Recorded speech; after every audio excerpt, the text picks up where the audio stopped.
আপনি কি বার্ধক্য ভাতার ফর্ম ফিল আপ করেছেন কিন্তু বুঝতে পারছেন না যে আপনার আবেদনটি অ্যাপ্রুভ হয়েছে কি না? তো চলুন একটি সহজ উপায় বলে দিচ্ছি, যেটির সাহায্যে আপনারা খুব সহজে আপনাদের বার্ধক্য ভাতা সহ অন্যান্য পেনশন স্কিমের স্ট্যাটাস চেক করতে পারবেন। তো চলুন বন্ধুরা, দেখে নেওয়া যাক আপনারা কীভাবে স্ট্যাটাসটি চেক করবেন। তার আগে বন্ধুরা, যদি আপনারা আমার চ্যানেলে নতুন হয়ে থাকেন, অবশ্যই চ্যানেলটিকে সাবস্ক্রাইব করে বেল আইকনটি প্রেস করে দেবেন, যাতে এই ধরনের ইনফরমেটিভ ভিডিওগুলি আমার চ্যানেলে আসা মাত্রই আপনার কাছে নোটিফিকেশান পৌঁছে যায়। প্রথমেই বলে রাখি বন্ধুরা, আপনারা গুগলে গিয়ে সার্চ করবেন Samarth, SAMARTH।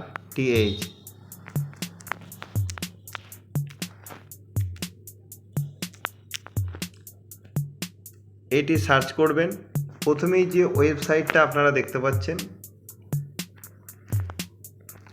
Government of West Bengal Samarth, এই সাইটটাতে আপনারা ক্লিক করবেন। ক্লিক করার সাথে সাথে এরকম একটা ইন্টারফেস আপনাদের সামনে চলে আসবে। আপনারা দেখতে পাচ্ছেন এখানে সামার্থের ওয়েবসাইটে চলে এসেছে পশ্চিমবঙ্গ সরকার, government of West Bengal, Paschimbanga সরকারের সমস্ত রকম সামাজিক পেনশন প্রকল্পে ওয়ান আমব্রেলা স্কিম। এখানটাতে আপনারা দেখতে পাচ্ছেন ট্র্যাক অ্যাপ্লিকেশন স্ট্যাটাস। এই ট্র্যাক অ্যাপ্লিকেশন স্ট্যাটাসে কী করবেন, আপনারা ক্লিক করবেন। ক্লিক করার সাথে সাথে এরকম একটা ইন্টারফেস আপনার সামনে চলে আসবেন।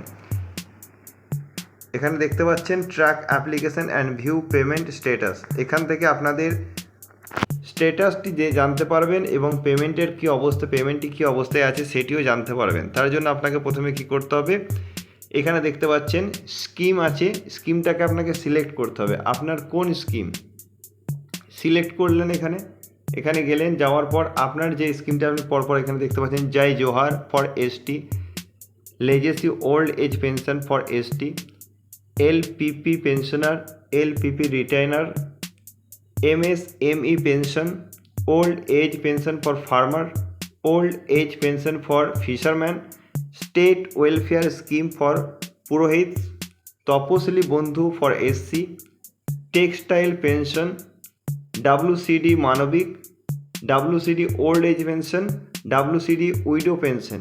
এখানে আপনি বার্ধক্য ভাতার জন্য যদি সিলেক্ট করতে চান তো এখানটাকে সিলেক্ট করবেন।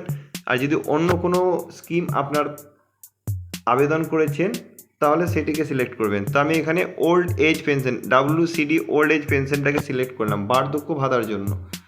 নেক্সট চলে যাবেন সার্চ ইউজিং।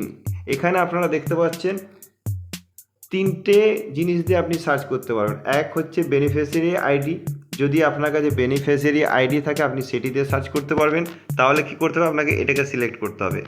আর যদি মোবাইল নাম্বার দিয়ে সার্চ করতে চান মোবাইল নাম্বার দিয়েও হবে। আপনি মোবাইল নাম্বারটাকে সিলেক্ট করবেন, তাহলে আপনার মোবাইল নাম্বারটি দিয়ে আপনি সার্চ করতে পারবেন। আর 3 নম্বরে আছে আধার নাম্বার, এখানে আপনি আধার নাম্বারটি দিয়েও সার্চ করতে পারবেন। তো আমি এখানে মোবাইলটাকে সিলেক্ট করে নিলাম। আপনি যদি আধার নাম্বার দিয়ে সার্চ করতে চান তো আধারটাকে সিলেক্ট করবেন। মোবাইলটাকে সিলেক্ট করলাম।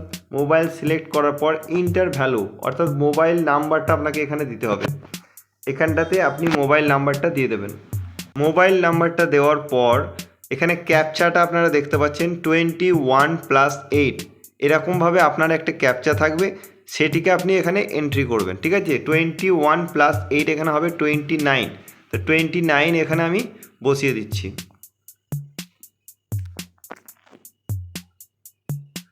তো 29 এখানে আমি ফিল করে দিলাম। আপনাদের যা হবে আপনারা এখানে বসাবেন দেখে দেখে।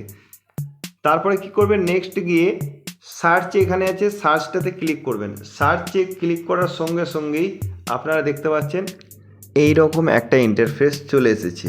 তো এখানে প্রথমে আপনারা দেখতে পাচ্ছেন বেনিফিশিয়ারি আইডি, এখানে আপনার আইডিটা শো করবে।